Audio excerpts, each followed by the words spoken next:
Hello, everyone, and thank you so much for checking out today's episode of Hardball Sports. My name is Brandon, and joining me, like always, is my good friend Alex. Alex, how are you today? Hoi, Brandon. I'm doing excellent as I'm finishing up my notes here. That is good to hear. So Not really, today, 'cause I should have this done, but well, it's good to hear that you're doing excellent, though. Not that we're still writing notes, but like we always say, uh, gonna work to the last minute and get the best episode out for you guys. This is the first we've said that, but we're gonna say it all the time now, just for that.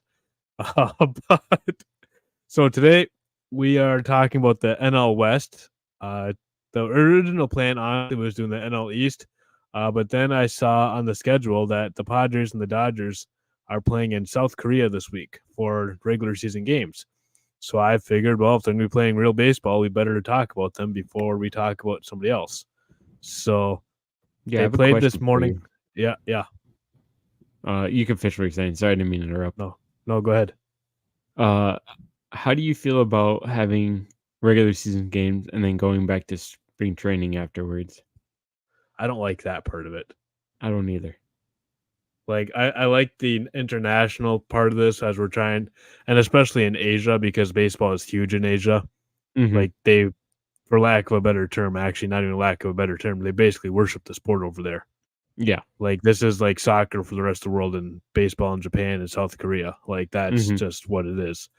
So I like that they're going in those markets and trying to grow Major League Baseball in those markets, and so I'm okay with that.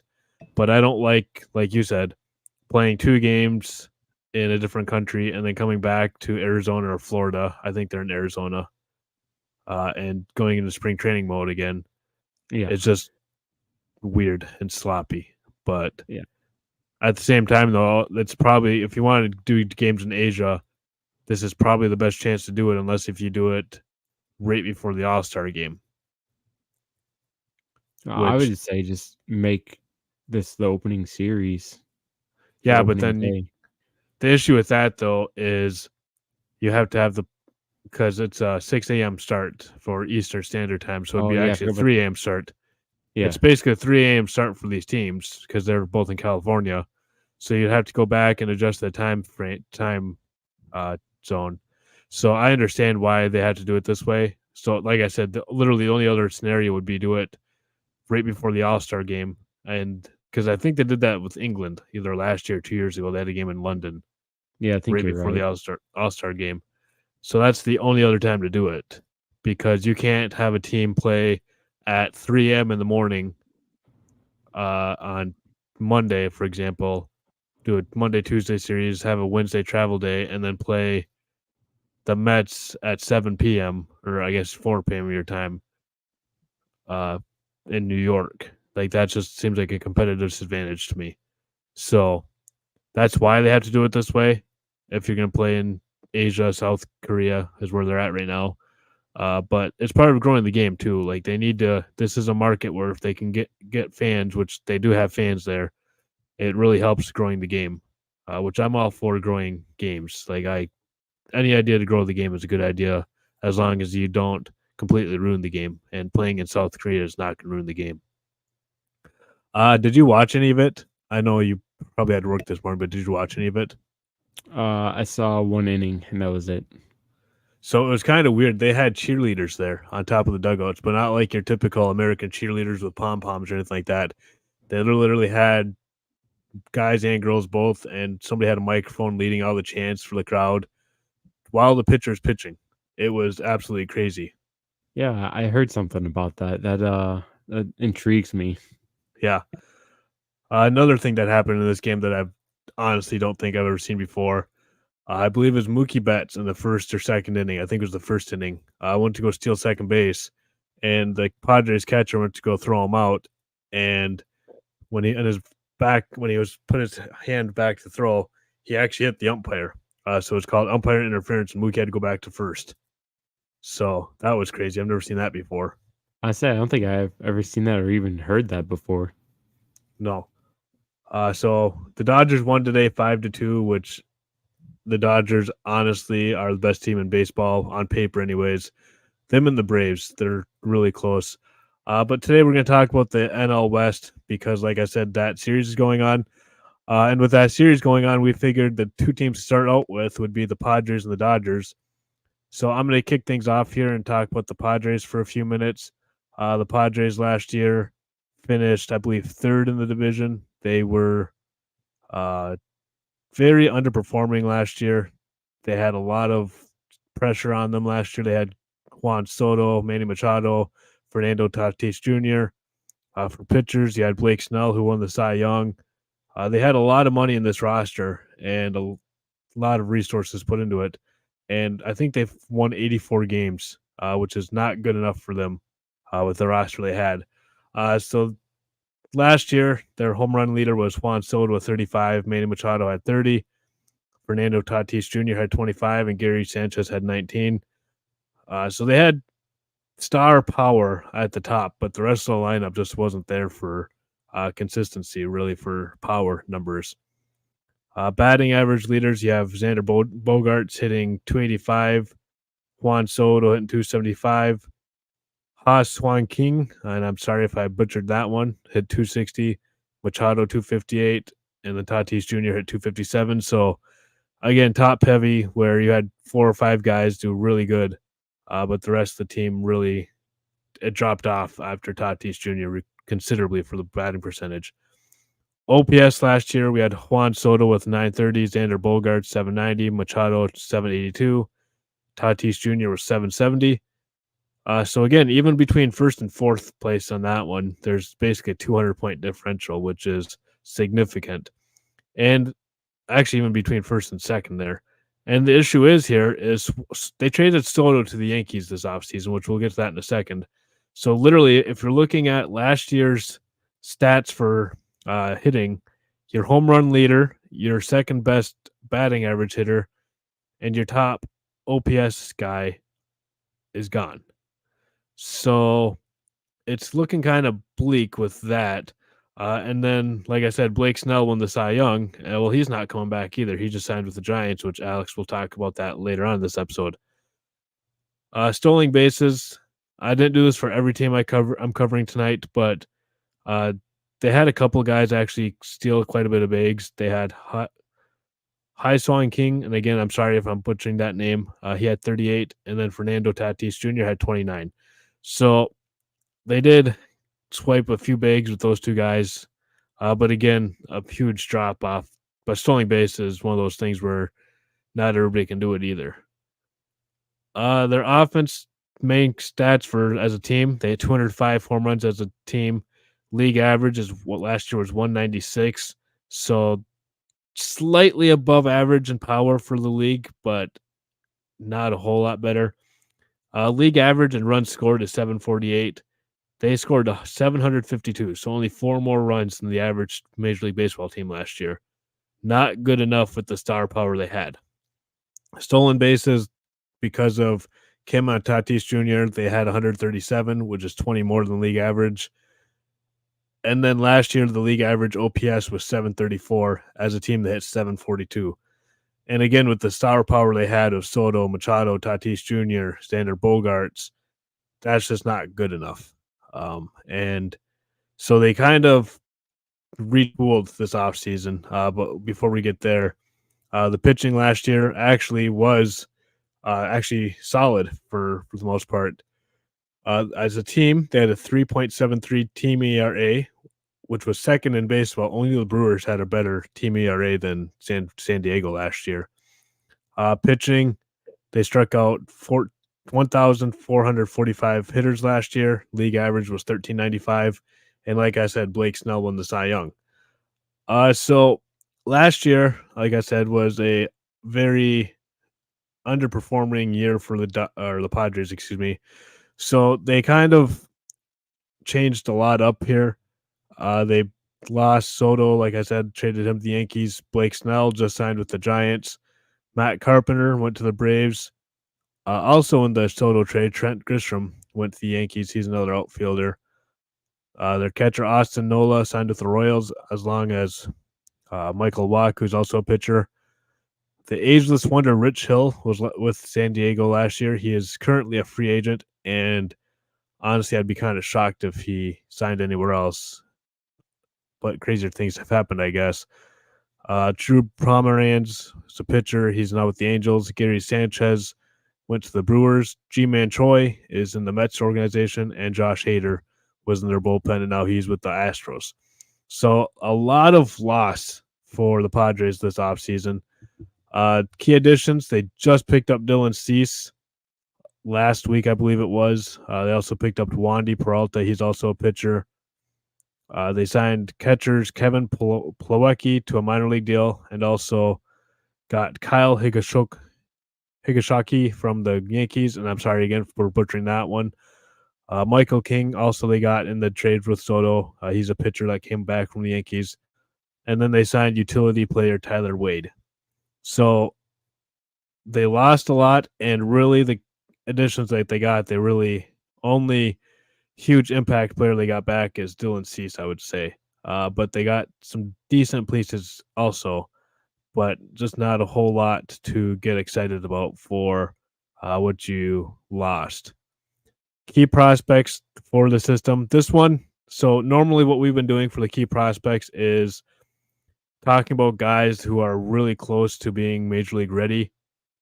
The Padres have probably the most intriguing prospect in baseball, in my opinion. Ethan Salas. He is a catcher. He is 17 years old, and he is in Double-A baseball. I don't know that off the top of my head the number or the average age of a Double-A player, but I guarantee you it's not 17.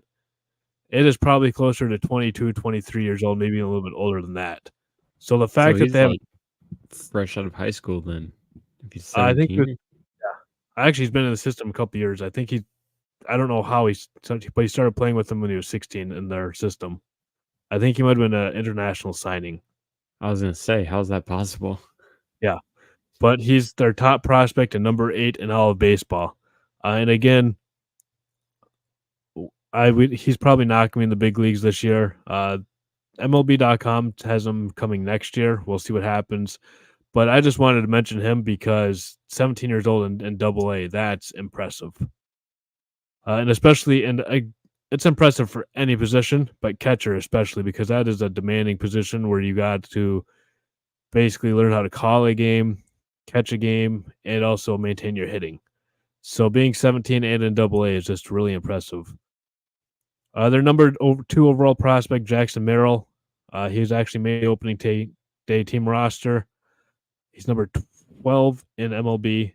A couple other players of note, Robbie Snelling. He's in Major League Baseball this year. He's number 36 overall. And Dylan Lesko, he's number 56 overall.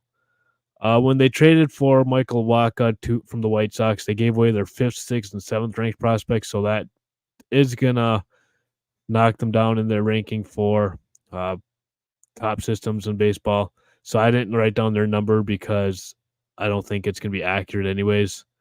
But the main prospect they gave away on that one was the 5th overall prospect. He's 85th in all of baseball.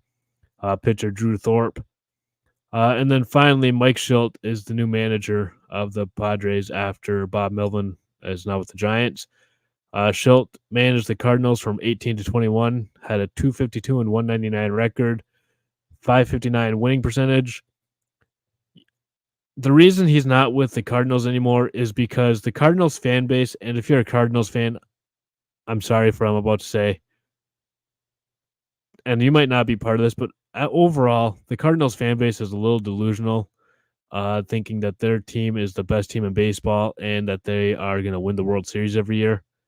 That's just not who the Cardinals are anymore. Maybe 10, 15 years ago, you could say that. But the Cardinals, they're just not the dominant team of before. And Schultz, I think, is a byproduct of that, basically being let go because he wasn't winning at the rate that Cardinals were expecting. And at some point, you got to look in the mirror and say, okay, we're not that team anymore. Yeah, slightly above 500 is not ideal, but where we're at right now, that's probably what we're going to be. So let's just rebuild this thing properly. And we'll talk about the Padres or the Cardinals, next week. But that is pretty much all I have for the Padres. It's a team in a transition mode here. We'll see what happens. I'm a little bit higher on them still. I think they have some nice pieces that will bounce back this year. And they also got Tyler Glass now too. Oh, wait, no, he's with the Dodgers. That was the Dodgers this morning. I'm sorry. I knew I saw Glasnow pitch this morning. That's why I said that. Yeah, Darvish for the Padres this morning. there you go. Speaking of Dodgers, though, Alex is now going to take over and talk about the LA Dodgers for us. Oh, great transition there, Brando. I'm proud of you. Yeah, with the Dodgers, I was looking at this. They had a lot of offense. Probably one of the best offense. I think they're second best behind the Braves. Some of their home run leaders was Mookie Betts with 39, Max Muncy with 36. JD Martinez had 33. Freddie Freeman had 29, and James Outman had 23. So they were hitting bombs, um, top to bottom in their lineup. Their batting averages were also high. Freddie Freeman had 331. Mookie Betts had 307. JD Martinez 271. Jason Hayward 269, and their catcher Will Smith is 261. So that's pretty good for your whole lineup. Everyone, those are top five. And the rest of the lineup actually wasn't too far behind them. Their OPS was pretty high too. Again, probably the top three guys. Mookie Betts was 987, Freddie Freeman 976, JD Martinez 893, and Jason Hayward was 813. Brandon, I'm gonna ask you a question because this actually shocked me when I looked this up. Do you know who led the stolen bases for the Los Angeles Dodgers? I'm going to guess Mookie, but I don't know that for sure, I guess. You would be incorrect, sir. He was actually fourth on the list. Really? Yeah, I was shocked too. I thought he would have led. No, that would be one Frederick Freeman with 23 led the Yes. team. Again, that's a first baseman leading the team with steals. That's not something that happens because they're not really known for speed. But yeah, he led the team with 23. James Outman and Chris Taylor both had 16, and Mookie Betts had 14. So I'm going to interrupt you for a second. Yeah, My guess is with the Dodgers, I didn't study the Dodgers at all since it was your team, so I don't know this off the top of my head. But I'm going to guess that their strategy last year did not involve a whole lot of base running, no, it was stealing basically anyways.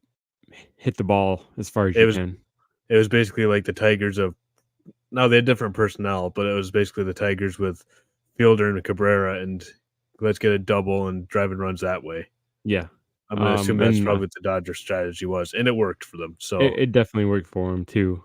Yeah, kind of like you said, going back to their offensive power, they had 249 home runs, which was second in the league behind the Braves. And runs they had 906. I believe was also behind the Braves. Stolen bases they were actually under the league average. Like you said, league average was 117. They had 105. So they weren't too far off the league average. And then again behind the Braves in the OPS they were 745. And they're above the league. So their offensive team definitely for sure. Their pitching on the other hand was all right. Um, their ERA in the team was actually below the league average, which was good. I believe the league average was 4.33. They were 4.06. So that's actually pretty good. And they were just under the league average in strikeouts with 1,388. The league average was 1,395. So they're pretty much league about average in the league for um, earned runs and strikeouts. They actually did not lose too many people. I guess they kind of did. There's a lot of free agents that either re-signed somewhere else or they signed. Some of the key losses that already signed: Lance Lynn, Ahmed Rosario, JD Martinez is actually a free agent right now. And Shelby Miller went to Detroit. Oh yeah, Lance Lynn and Rosario went to St. Louis and Tampa Bay. They actually added quite a bit in the offseason. Their big ticket item was Shohei Ohtani, um, who came from the Anaheim Angels. Even though it's Los Angeles Angels, but you know. They added Teoscar Hernandez from Seattle, James Paxton, who was a pitcher in Boston, and Yoshi Yamamoto, which starting pitcher from Japan. They re-signed quite a bit of guys with Clayton Kershaw, Joe Kelly, both pitchers. They re-signed Jason Hayward, who was again kind of led the team middle of the pack, who's an outfielder, and their super utility man, Enrique Kiki Hernandez. Um, Pretty much can play anywhere. The only question they really had coming in was who was going to play shortstop for them. They moved on from a couple people. So why not throw Mookie Betts over there because he can pretty much do everything. So that's what they ended up doing. I actually didn't get to see him. They were batting, so I didn't get to see how well he did at shortstop. Did you happen to check any of that out? I didn't see any like, out of the ordinary plays. I don't remember seeing anything where like he was ever tested. Right. Uh, I but know yeah, coming up in the system, I think he came from Boston. Coming up in their system, he was actually a second baseman before he transitioned to the outfield and now back into the infield. With I think he's going to be doing a little bit of both. Because they also have questions on their second baseman Gavin Lux, who's coming off, I believe, a shoulder injury. And he kind of struggled with accuracy and throwing. So look for that position to be open for him. They also are missing some good starting pitchers who are coming back from Tommy John surgery. Walker Bueller, who was, I believe, their number one guy last year or the year before. And Dusty May, who came up too. He was pretty good. They're both recovering from Tommy John surgery. But I think the biggest news actually came today. I think it was late afternoon our time. Did you see that Shohei Otani, interpreter, had been fired for illegally gambling and stealing? yeah, I was gonna bring that up actually when you were done. Yeah, Basically, it feels like every time there's one of these super teams, there's every story becomes a huge story. And opening day I mean, I guess it was opening day, even though they're going back to spring training here after tomorrow. But it feels like holy crap, like the first story already. Like, are you serious? yeah, So, but yeah, that's a crazy one right there. yeah. The little bit I read too, he says he never bet on baseball. But that's probably just him kind of covering himself. He said he did, NBA, NFL, college football, I think soccer too, which I don't know how you bet on soccer, but that's just me. You can really bet on anything. And Yeah, soccer, like here in America, it hasn't taken off like they say it's going to take off. But right. internationally, that is the sport. Yeah, Like over everything. Yeah. that is the football internationally, like Hmm. American football, not football like they call it. Yeah. That's pretty much what I had behind the Dodgers. Honestly, for this team, it's either win the World Series or you gotta replace not Dusty Baker. Wow, David Robertson. That's The dude's had all the talent in the world, and they've added more this year. They have to win, or people need to get fired. yeah. The only question mark I have with the Dodgers, and they brought it up on the telecast this morning, is did they neglect the defense by adding all these offensive players who can't play defense? So that's gonna be something to watch. Now Jason Hayward obviously can play defense, but like Gavin Lux, they've been moving him around the infield because the bat's there, but the glove's not. Yeah.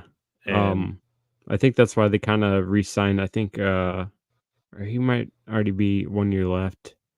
Miguel Rajos, I yeah, believe is his name. He was pretty much their everyday shortstop last year. Split time with Chris Taylor and Kiki Hernandez, who were both utility guys. But so the that's Dod. Oh, sorry, go ahead. no, I think that's pretty much all I have for the Dodgers. They did end up getting swept by the Arizona Diamondbacks in the divisional round last year, so I think that's all I have for them. The Dodgers arguably are one of the best teams in baseball. And on the completely opposite end of the spectrum, there's got to be a worse team in baseball. And the team we're going to talk about next is by far in the competition for that category, and that is none other than the Colorado Rockies. The Rockies, honestly, I was trying to find any positive thing about them, and I just couldn't. I tried my best. Home runs leaders last year, you had Ryan McMahon, their third baseman, had 23. Nolan Jones had 20. He's an outfielder. After that, it just dropped off, guys. Like, I don't have the numbers in front of me, but it dropped off. Batting average leaders, you have Nolan Jones hitting 297 and Charlie Blackmon, who spent most of their time DHing last year, 279. OPS, Nolan Jones with a 931 and Blackmon with 803. That is pretty much the highlights of this team last year. Everything else was absolutely brutal. Chris Bryant only played in 80 games or so last year, and he was mid at best in those 80 games. He did make a comment in the last month or two. He said he wished he would have done, I'm not quoting here, but I'm paraphrasing. Basically, he said something along his lines of he wished he would have done more research on the minor league system and the future of this team before he signed with them. And after spending a couple hours today studying the Rockies, I kind of agree with him. Like, I mean, he could have done the same exact work I did today and be like, nah, fam, I'm good. I ain't going to sign there. Like, that's just, yeah, it's just brutal. As a team, they hit 163 home runs last year, fourth worst in the Major League Baseball. They scored 721 runs. League average is 746. There's one thing that they actually did really good last year, and I think it was because of the ballpark they play in. They had 309 doubles, which is fourth in Major League Baseball. I'm pretty sure if I remember right, they made Colorado's dimensions a little bit bigger than the average MLB stadium because of the altitude in Colorado. So they basically tried to make the ballpark bigger to make home runs stay in. So that creates a lot of doubles and triples opportunities, and they were fourth in baseball in doubles last year. On the other hand, though, they struck out 1,543 times last year, which is the third most in baseball. So the offense outside of getting doubles was abysmal. So you're not going to be good at offense. So why be good at pitching? Their team ERA was 5.67, the worst in the bigs. So clearly pitching was not there either. They allowed 235 home runs. That is the second worst in Major League Baseball last year. They struck out 1,129 batters, the worst in the big leagues. And so the website I used to track signings, I looked at them, and they had some minor signings, but like they didn't really bring anybody in that's going to move the needle. And they didn't really lose anybody that's going to hurt them. So there's really no key additions or subtractions for the Rockies this year. And looking at their farm system, they have a couple prospects, I guess, to be excited about. You got Adil Amador. He's an infielder. He's 28th overall in Major League Baseball. Chase Hollander. He's a pitcher, 52 overall in baseball. Yanquel Fernandez. He's an outfielder. He's 72. And then Jordan Beck. He's also an outfielder. He's 81st overall. So there are a couple nice young pieces in their system, but it's a top-heavy system. And when you're relying on two or three guys to be studs, it usually doesn't work for you. You need a lot of diversity in your system for it to be a strong system. So even their minor league system isn't that great right now. So if you're a Rockies fan, the future doesn't look bright. The present doesn't look bright. But you got a beautiful ballpark. So you got that going for you. It's one of those ballparks. On my bucket list, I have to go to every Major League Baseball stadium, but Colorado Stadium is up there. Like, that's one I want to go to for sure. Just the mountains and the backdrop. It's just a beautiful place to catch a baseball game. So you do got that going for you. So congratulations, you got a beautiful ballpark. You know who else has a really fun ballpark, and that's the San Francisco Giants with the Bay out in right field. So Alex is going to now talk about the Giants for us. I know my transitions are on point tonight. This is beautiful. Dude, you are on fire with your transitions tonight. I am loving this. But I do not love the team that I was researching because this team is slow. And and you'll find out what I mean by that. Yeah. Let's just start off with the home run leaders. They had a couple good ones. Wilmer Flores, who hit 23. JD Davis hit 18, and they had a three-way tie with people hitting 15. And Lamont Wade, Michael Conforto, and Carl Yastrzemski, they all hit 15. They were top batting averages were not bad, but not great either. You had Wilmer Flores leading the team with 284. Tyro Estrada with 271. Lamont Wade with 256, and JD Davis with 248. So that's all right for your team. Again, this team was slow with everything. OPS, Flores leading the way again with 864. Lamont Wade with 970. Yastrzemski with 775, and Yak Peterson with 764. Getting to the slow portion of this, if you take out Theo Estrada, who had 23 steals, he only got caught 7 times. The next closest guy was Michael Conforto, and I believe their catcher Blake Sablo. They both had 4 steals on the team, so they weren't really a fast-moving team. They didn't really steal.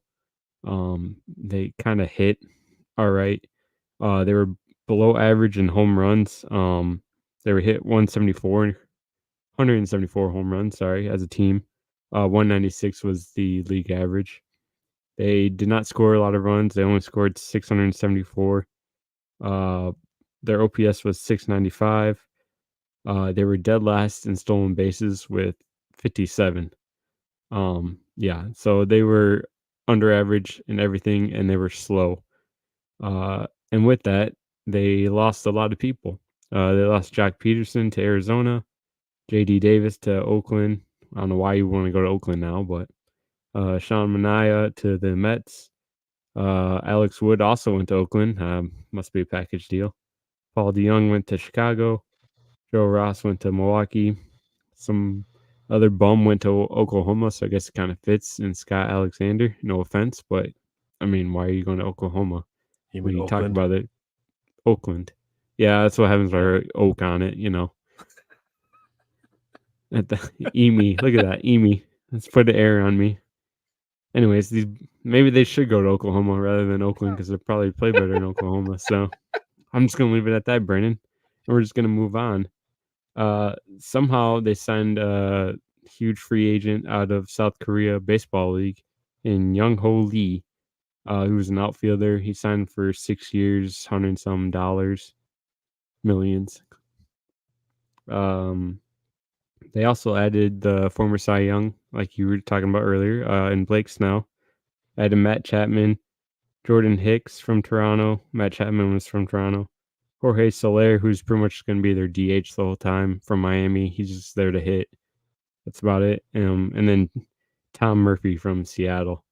So they lost a lot and added a few. They made a trade. I think we covered it when we were covering the I think Seattle. They traded away Robbie Ray. I think Seattle did too. The Giants. The only problem is Robbie Ray won't be ready till midsummer. So I guess they'll have some pitching coming in midsummer. They did get a new manager, like you talked about, and Bob Melvin, who signed a 3-year deal with the team. Speaking of pitching, their pitching was about average. They were 4.02 ERA and 1,359 strikeouts, which was just below the league average. So this team, like I said, is pretty much slow. They do have 2 hot top prospects, top 25 prospects, according to MLB.com. And Marco Lucini. How do you say? I can't even say his last name. Luciano. Sure. There we go. I'll get it There we down go. one of these times. He's their number 2 prospect. They actually really like him. The only problem is he's been fighting a hamstring issue right now, and I think he was batting like .05. He's batting almost as good as Javi Baez in the Cactus League right now. So that doesn't tell you anything. They really want him to be the everyday, but with his struggles and coming back from the hamstring tightness, whatever it was, that probably won't be starting for him. He was actually number 22 overall in the MLB. I think I said that already. And then they have I think he's their third starter, number 1 in their system, number 18 overall in MLB, and Kyle Harrison. So look for him to do good for them with the Giants. Other than that, yeah, they're basically a slow team. They didn't really add speed. I guess I don't know if you need speed anymore in baseball nowadays. It's more of hitting home runs or getting doubles, and they have a good ballpark for that. Like you said, one of the most iconic ballparks uh, in all of MLB. That's pretty much all I got for the Giants. So with the doubles, or not the doubles, but the stolen base thing, Major League Baseball actually made it easier to steal last year. Yeah, They yeah. made the bases bigger and basically limited the amount of times a pitcher can throw to first base. Mhm. So, I mean, being the worst team in stealing, that's impressive in itself because Major League Baseball did everything they could to make life easier for you to steal. So, Yeah. And but almost a 20 stolen base difference between your top guy and your next closest with 4. I think the top guy had 23 stolen bases and 4 was the next closest. So, and 23 is obviously, not anything that crazy either. no, Like, it's not. That's what I'm saying. They were a slow team. yeah. Obviously, they didn't really care about the upgraded bases and the limited pickoff moves. So, But but moving speaking of on now, slow teams, they weren't that slow. I don't think. I don't remember if their stolen bases were good or not, though. I didn't have a fun transition for this one. no, We got the yeah, Arizona Diamondbacks. They were in the World Series last year, and I'm trying to figure out how that happened. To be completely honest with you, they did have a lot of power last year. They had 4 guys hit over 20 home runs: Christian Walker, Ketel Marte, Corbin Carroll, and Lourdes Gurriel Jr. Uh, Walker had 33, Marte and Carroll had 25, and Gurriel had 24. So they had a lot of power. Their batting average leaders, Carroll hit 285, their catcher, Gabriel Moreno, hit 284, and their second baseman, Ketel Marte, hit 276. So they had a few guys hit for power too. Corbin Carroll led the team in OPS with 868. Uh, Marte had an 844, and first baseman Christian Walker had an 830. Uh, so Corbin Carroll, he stole 54 bases last year. So there goes your theory on this team is slow. The team league average, no, yeah, the team averaged basically league average in runs scored, and they were well below average in home runs. I actually didn't write these numbers down, so I'm sorry for that. Starting pitcher last year, their staff had a ERA staff for their starting pitchers of 482, led by Merrill Kelly with a 329. Their strikeout leader was Zach Gallen with 220.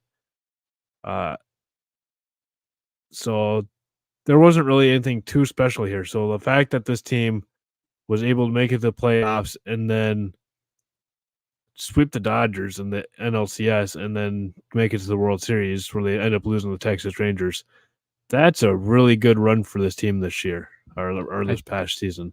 I think they were a wild card team too. Well, yeah, because I'm pretty sure the Dodgers won the division. Yeah, so they But won their wild card and then division and then so while we're on the topic, because Major League Baseball now has, I believe is it 8 teams now for I believe, each? yeah. Yep. How do you feel about that?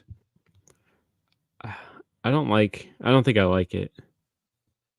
See, But I'm it's torn. hard because you look at the AL East and all those teams were better than the AL Central, and Yeah. the AL Central got in because they won. I get it. You got to give the division winners a playoff, but I don't know. I don't know how I feel about it. I kind of, yeah, I think I'm kind of torn like you are.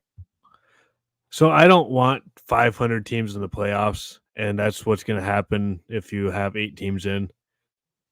But at the same time, as a fan of baseball and as a fan of Tigers, if there's I want this game to grow because baseball is in a very interesting place in history right now where football has taken over as the game of the country. Like Americans love football. It used to be baseball, now it's football. Now it's football. And you got if your old system was 4 teams made the playoffs, which that's not enough. Like some people say that's the perfect number, but let's say that let's just in this scenario right here, we'll talk American League because that's the teams I'm more familiar with. So let's say the Yankees are absolutely dominating the AL East, and they're up by 10 games in September. You got the Twins and the Tigers fighting for the AL Central. The AL West, you got Houston. And then let's just say that the wild card spot, it's probably going to be Boston. Boston has a 5-game lead on the next team. So you're basically the only question mark you really have is if it's going to be the Tigers or the Twins for that 4th playoff spot. So unless if you're a fan of the Yankees, the Red Sox, the Twins, the Tigers, or the Astros, you're probably not watching baseball anymore because your team's out of it. Now, when you add more teams to it, yeah, the quality of the playoffs might go down a little bit, but you're to have more teams now interested in baseball or fan bases interested in baseball later on in the season because now let's say you are a Orioles fan and you might not win the division because the Yankees have that 10-game lead or whatever. But let's say you have the 6th best record in the American League because, like you said, the AL East is so much better than the rest of baseball, especially AL Central. So now, as an Orioles fan, I like that because instead of being 5 games behind Boston for that last playoff spot, I am 4 games ahead of Texas. So that's why I like it because it creates more opportunity for fan bases and it keeps more people intrigued the later on in the season we go. And the more eyes on baseball, the better. But at the same time, I understand the other people's argument of it's going to water down the games because half the league is making the playoffs right now. But if you look at hockey and basketball Yeah. is even worse now because more than half the league makes the playoffs because of stupid play-in tournament, which that's a conversation for a different day. Mhm. But you got 8 teams already in those sports, and you've had those pretty much my entire life. I as far as back as I can remember, it's always been 8 teams for hockey and basketball, and Yeah. nobody's ever said this is watered down. Now Mm-mm. you might have a series here or there where the 1 is so much better than the 8, where it's going to be a 4-game sweep when we all know it. Mhm. But that doesn't happen every year. No. So I like it. Overall, I like it. I understand the other side of the argument, but overall, I like it.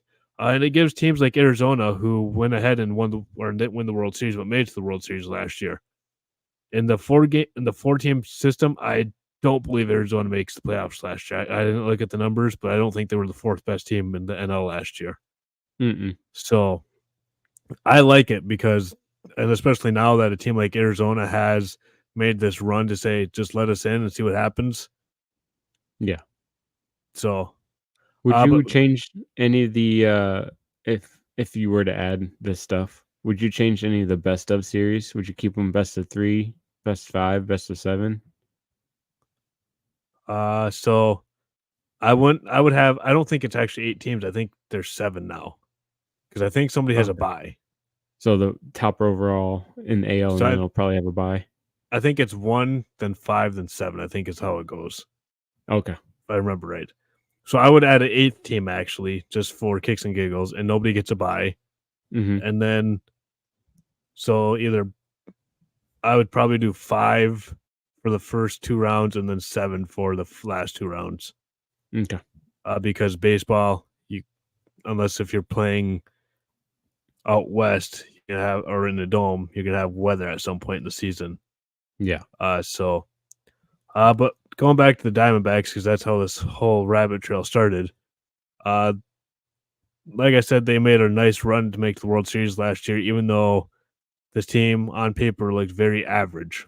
They had a few key losses. Mark Melanson, a relief pitcher, he's a free agent. He's 38 years old, so he might be done. Evan Longoria, I forgot he played with the Diamondbacks last year. He's a free agent right now. He's also 38 years old. We'll see if he continues playing. Outfielder Tommy Pham, he's an outfielder. He's still currently a free agent, so he may or may not come back. We'll see what happens there. And then their catcher Zavala, he went up to Seattle. A few key additions here. We got Elvis Andrews signing a minor league contract with them. Randall Grichuk and Jock Peterson, outfielders, both coming in. Former Detroit Tiger catcher Tucker Barnhart. Actually, the next three are all former Detroit Tigers. Tucker Barnhart signed a minor league contract. Their big acquisition in the offseason, Eduardo Rodriguez, the starting pitcher. And then they brought in from Seattle, Eugenio Suarez, the third baseman. Their key prospect, they only had really one that's possibly going to make any impact this year, and that's Jordan Lawler. He's a shortstop. He's number 1 overall and 11 in Major League Baseball. The system is middle of the pack system. It's ranked 16th in Major League Baseball. So, and that's what happens though with these younger teams is once their players graduate, their system falls down a little bit. So that is all I have for the Diamondbacks. Now it is time for us to predict the division. I think, like I said at the intro, I think the first team and the fifth team are pretty self-explanatory in this division. However, spots 2, 3, and 4 I think are very intriguing. But we'll start things off now with our number 5 team. I'll let you say who it is, and if you have anything to say about them, but I'll let you go first. I believe I already told you off air who the 5th worst team in this division is, and that is the Los Angeles Dodgers. Yeah. I'm just kidding. No, it's going to be the Colorado Rockies. There's not much to say about them. Yeah, I have the Rockies. In my note, I put worst team by far in this division. They might be up there with the A's for the worst team in baseball. And the farm system, really, there's nothing too exciting there either. Yeah, there's a couple of high-end prospects, but overall, this farm system is brutal. So it's looking pretty sad for the present and the future for the Rockies. But again, beautiful ballpark. My number 4 team this year, I have the Giants finishing 4th. This one was tough. Like I said, there's 3 teams competing for 3 spots, and any one of them I can see finishing in any spot. But I think the Padres are going to bounce back this year, even though they lost a lot. I just think that the new manager is going to come in and help out a lot. The Giants, I think they're just the team I like the least out of the next 3. So that's why I have them. Even with bringing Snell in, that I think might put them over the edge, but I'm still having them finish 4th. Yeah. I agree with you on this one too. Not surprisingly. Kind of like I covered, they didn't seem to add any offensive speed or anything. Especially in a big ballpark like that. I feel like if you have speed in that ballpark, you can get doubles and triples easily. And like I said, they were the worst team and only had 57 stolen bases. And like you brought up, MLB made it easier to steal bases. So, but that could change with their new manager. So, time will tell. But I do have them finishing 4th in the division. I promise you guys, we do not tell each other who we are having pick. I do not know who has. Now, common sense will tell you who we both have at 1, but outside of that, I have no idea. So we might have the next 2 mixed up. I don't know. I don't think. Who's your number 3? I think we're gonna have it. I think so too. Who's your number 3? It's the other team, the Arizona Diamondbacks, who made the run to the World Series. Will lightning strike twice? We will find out. But I think they'll finish 3rd in this division. So we actually disagree on this one. I was going back and forth on all three teams here, but I gave it to San Diego. Ooh, They lost a lot in the offseason with Soto and Grisham and all the other guys, and they didn't really bring anybody in besides Dylan Cease the other day. It was a very quiet offseason for acquisitions, and if they made a little bit more noise in free agency and trades, I think I would like them more than Arizona, but they didn't add enough for me to have more confidence in them, and especially a team that's underperformed the last 5 years. I mean, think about it. They brought in all this talent over the last 5, 6 years, and they just haven't been able to make it work. So, yeah, and the 1 year, of course, the 1 year they don't bring any talent will probably be the 1 year it works, but I'm just not going to rely on that. right. Uh, Speaking of them, I don't know if this is true. I have to do a little deeper dive. I saw something about their starting lineup. They're all 9 guys. I think all but their catcher and maybe one other guy at one point was a shortstop. yeah, I saw that So too, and it is real. That is a okay, real stat. that is I, crazy. yeah, but like it's actually the one position to build your team around because Yeah, shortstops, yeah. like not naturally, but more often than not, are very athletic people who can play any defense position at a high level. Mhm. So that's not a bad position to be moving a guys around. Right. So then at number 2, I have Arizona.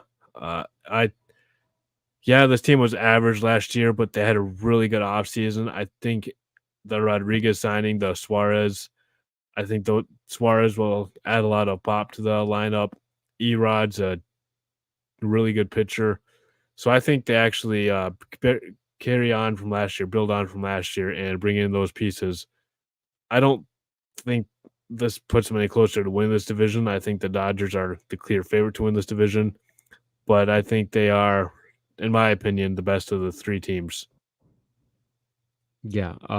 Well, that I have the Padres as the number 2 team. Because they're not the Dodgers basically. So yeah. Um, Padres number 2 in the division, and then I can't remember if we were recording at the time or not, but I think we were. Dodgers have to win the World Series this year. Yeah. And I put that in my notes too. Dodgers, if the Dodgers don't win this division, a lot of people, and I mean a lot of people, will be out of a job. But like you said, there's already the pressure of if they don't win the World Series, Roberts is out. Yeah, So yeah. I don't know if I'd go as far as win the World Series, but I think they have to make it at least the World Series. And if they get embarrassed in the World Series, then yeah, he's out. But You don't think they have to win it?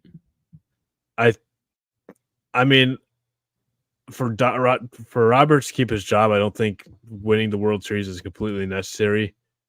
Because and it also depends on how you'd lose the World Series. Like if you lose the World Series by kicking the ball around, and if he makes a stupid manager decision, then obviously he's got to go. But if you just hit, let's say that they play the Astros in the World Series because that's a realistic possibility, Mhm. and the Dodgers, they have a really good offensive lineup, and the Dodgers' weakness is their starting pitching. Yeah. That's for sure. So let's say that their pitchers get hit around a little bit, and yeah, he doesn't leave a starter in there too long, but that's not Robert's fault that they neglected starting pitching. So as long as they don't get completely blown out and again kick the ball around, I think he'd be safe. But yeah, there's all the pressure on the world in this team, which I'm not going to compare. I'm not comparing this team to the 2024 Dodgers because it's a completely different roster. But do you remember the 2008 Detroit Tigers? Everybody on the planet was excited for that team. Like, hey, this team is going to go. Like, it was right when we got Cabrera, we got Dontrell Willis. They made a lot of big signings and trades. Mhm. That team, I believe, finished fourth or fifth in the division. Yeah. And I'm not saying that's going to happen here. Like, the Dodgers are going to win this division. I would be, like I said, people will get fired if that's not the case. But I've also seen crazy things in baseball where, and especially with this report today out with Shohei's interpreter, this is Mhm. day one of the season and something's already come up in this locker room. Yeah. And I understand that that's not the players, but like if we're in day one, and maybe it's the only thing that's gonna happen this season, I highly doubt it though. With how much pressure's on this team, I think more stories are gonna come out. I think it could be the Dodgers are gonna win this division unless something crazy happens. But there's a lot of pressure on them, and that's when stories start leaking and people start turning their back on each other. Mhm. So it'll be an interesting summer in LA though, for sure. Yeah. But yeah, this is the Dodgers division, and like we both said, the Dodgers are probably World Series favorites for a lot of people. Which, by the way, we will be doing when we're done with all the divisions. We'll do a preview episode for baseball in general, and we'll give our picks for World Series, and we'll do a recap of all of our division winners, and we'll predict who we think will make the playoffs too. So be on the lookout for that. But I think that is all we have for you guys today. It's been a great episode. We are almost at an hour now, so a little bit longer than we like to go, but it happens. Uh, I think I like this new way that we're doing these divisions on focusing more on last year's team and how it'll translate to this year. So I think this is how we'll do it instead of breaking down each player because there's a lot of average players on a lot of these teams. So I Yeah. think if we just break it down like this, I think that'll be our key right there. So uh if I had to just pick right now, this is probably what these episodes will look like going forward. So if you guys liked it, please let us know, and we'll continue doing it this way. If not, give us suggestions, and we will do this in whatever way you guys want us to do it. We want you guys to enjoy these episodes too. So email us at hardballsportstalk@gmail.com. Thank you guys so much for listening. And hopefully the Dodgers win the World Series. So Dave Roberts, because I actually like Dave Roberts. So Yeah. hopefully Roberts has a job next year and the Dodgers win the World Series.